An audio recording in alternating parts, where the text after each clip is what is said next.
Welcome to H today. ప్రభుత్వ medical కాలేజీల ప్రైవేటీకరణకు వ్యతిరేకంగా వైఎస్ఆర్సీపీ చేపట్టిన కోటి సంతకాల సేకరణ ఉద్యమం ప్రజల నుంచి పుట్టిన ఉద్యమమని మాజీ మంత్రి సిదిరి అప్పలరాజు అన్నారు. ఈ ఉద్యమం వెనుక ప్రజల ఆవేదన, పేదల భవిష్యత్తుపై ఉన్న ఆందోళన స్పష్టంగా కనిపిస్తుందని ఆయన అన్నారు. పేరు పేరున ధన్యవాదాలు తెలియజేస్తా ఉన్నాను. నేటి పాత్రికేయ సమావేశం ముఖ్య ఉద్దేశం ఏదైతే నిన్న మాజీ ముఖ్యమంత్రి వర్యులు గౌరవనీయులు వైఎస్ఆర్ కాంగ్రెస్ పార్టీ అధ్యక్షులు శ్రీ వైఎస్ జగన్మోహన్ రెడ్డి గారు ప్రజల నుంచి వచ్చినటువంటి అత్యుత్తమ స్పందన, ఒక మాటలో చెప్పాలి అంటే ఆంధ్రప్రదేశ్ చరిత్రలో ఇంత షార్ట్ స్పాన్ ఆఫ్ పీరియడ్లో ఇన్ని లక్షల మందిని, కోటి కుటుంబాలను నేరుగా కలిసి చైతన్యం చేసి ప్రభుత్వ నిర్ణయం ఏదైతే ఉందో మెడికల్ కాలేజీలని ప్రైవేట్ వ్యక్తుల చేతుల్లో పెట్టాలన్నటువంటి నిర్ణయానికి వ్యతిరేకంగా చైతన్యం చేసి వాళ్ళందరి చేత కూడా గవర్నర్ గారికి, ఆనరబుల్ గవర్నర్ గారికి అప్పీల్ పెట్టించడం అన్నటువంటి అంశం రాష్ట్ర చరిత్రలోనే ఒక గొప్ప అధ్యాయమని, దానికి సంబంధించినటువంటి అంశాలు మరొక మారు ప్రజలతో షేర్ చేసుకోవడానికి ఈరోజు మీ ముందుకు రావటం జరిగింది. నిన్నటి కార్యక్రమం మనం ఒకసారి రీక్యాప్ చేసుకుంటే, ఈ కోటి సంతకాల ప్రజా ఉద్యమం ఏదైతే ఉందో మనం ఒకసారి రీక్యాప్ చేసుకుంటే, చంద్రబాబు గారి ప్రభుత్వం ప్రైవేటైజ్ చేయాలన్నటువంటి నిర్ణయం తీసుకున్న తర్వాత జగన్మోహన్ రెడ్డి గారి పిలుపు మేరకు ఇది ఒక 2 నెలల పాటు నిరంతరం ప్రజల్లో ఉండి రచ్చబడ కార్యక్రమాలు పెట్టి ఇంటింటికి వెళ్ళి కుటుంబాలను కలిసి, యువకులను కలిసి, మేధావులను కలిసి, తటస్థులను కలిసి, ఇతర పార్టీ వాళ్ళను కలిసి, అనేకమైనటువంటి న్యూట్రల్ ఆర్గనైజేషన్స్ కలిసి ప్రజల్లో పెద్ద ఎత్తున మద్దతు కూడగట్టి సుమారుగా అక్టోబర్ 10వ తేదీ నుండి ఈ డిసెంబర్ 10వ తేదీ వరకు 1,04,00,000 సంతకాల సేకరణ, 1,04,00,000 జస్ట్ అబౌవ్ దట్ సంతకాల సేకరణ జరిగింది.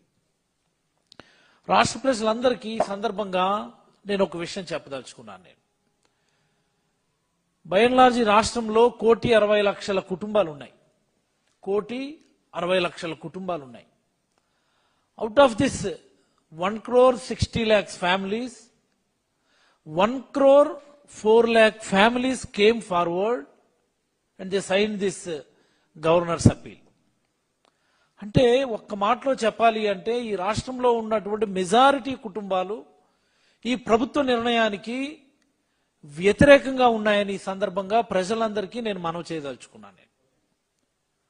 ఒక రకంగా చెప్పాలి అంటే, ఒక్క మాటలో చెప్పాలి అంటే ఇది ఒక రకమైనటువంటి రెఫరెండం లాంటిది.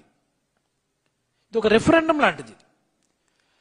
ఎప్పుడైతే ఈ ఉద్యమం మొదలైందో, ఎప్పుడైతే వైఎస్ఆర్ కాంగ్రెస్ పార్టీ కార్యకర్తలు నాయకుడి ఆదేశాలని తూచా తప్పకుండా ఇంటింటికి వెళ్ళి చేరవేయగలిగినారు, ఎప్పుడైతే ప్రతి కుటుంబాన్ని కూడా కలవడం మొదలు పెట్టారు, అనేకమైనటువంటి అంశాలు చర్చకు వస్తాయి. అక్కడ ఒక రాజకీయ పార్టీ కార్యకర్త, ఒక క్రమశిక్షణ కలిగినటువంటి వైఎస్ఆర్ కాంగ్రెస్ పార్టీ కార్యకర్త ఒక ఇంటికి సంతకం సేకరించడానికి వెళ్ళినప్పుడు మెడికల్ కాలేజీల ప్రైవేటీకరణ అంశంతో పాటు అనేకమైనటువంటి ఈ రాష్ట్ర పరిపాలన మీద ఉన్నటువంటి అంశాలు కూడా చర్చకు వస్తాయి. పెన్షన్లు ఎలా ఇస్తున్నారు, చంద్రబాబు గారు చెప్పింది ఏంటి, ఈరోజు చేస్తున్నది ఏంటి, 50 సంవత్సరాలకు పెన్షన్ అన్నాడు, ఇస్తున్నారా? లేదే. సంవత్సరానికి 3 గ్యాస్ బండ్లు అన్నారు, ఇస్తున్నారా? లేదే. నిరుద్యోగులకి 3,000 రూపాయలు అన్నాడు నెల నెల, ఇస్తున్నారా? లేదే. మహిళలకేమో 18 సంవత్సరాలు దాటితే 1,500 అన్నాడు, ఇస్తున్నారా? లేదే. రైతు భరోసా 1 year ఎగ్గొట్టేశారు కదా, బాకీ ఉన్నారు కదా. అమ్మఒడి మీరన్న వందనం 1 year ఎగ్గొట్టేశారు కదా.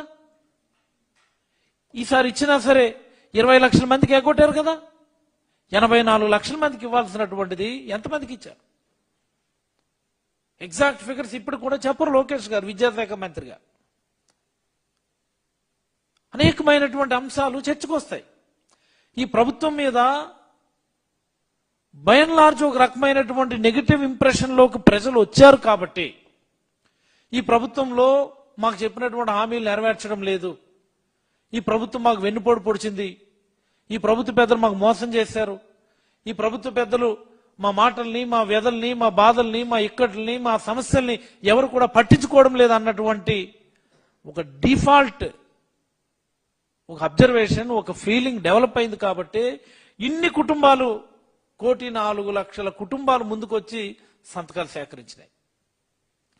దాని ఫలితమే చంద్రబాబు గారు మీరు చేయించుకున్నటువంటి సర్వేలు, మేం చేయించుకున్న సర్వేలు కాదు కదా. ఈ మధ్య ఇది ఐఐటిఎన్ సర్వే అని వచ్చింది. ఈ ఐఐటిఎన్ సర్వే గురించి కూడా మనం మాట్లాడొద్దు.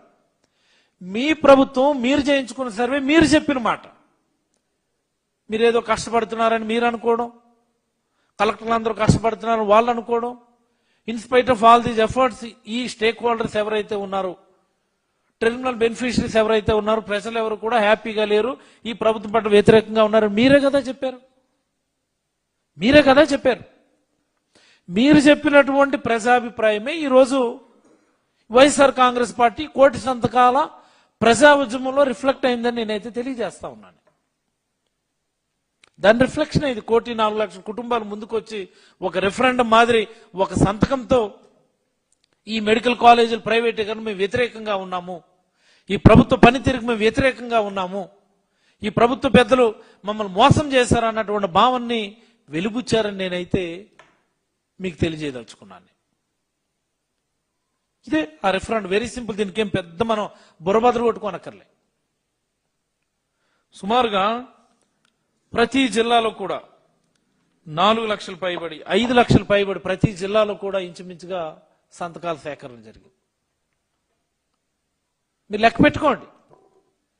నేను వచ్చి మీరే మాట్లాడుతున్నారు.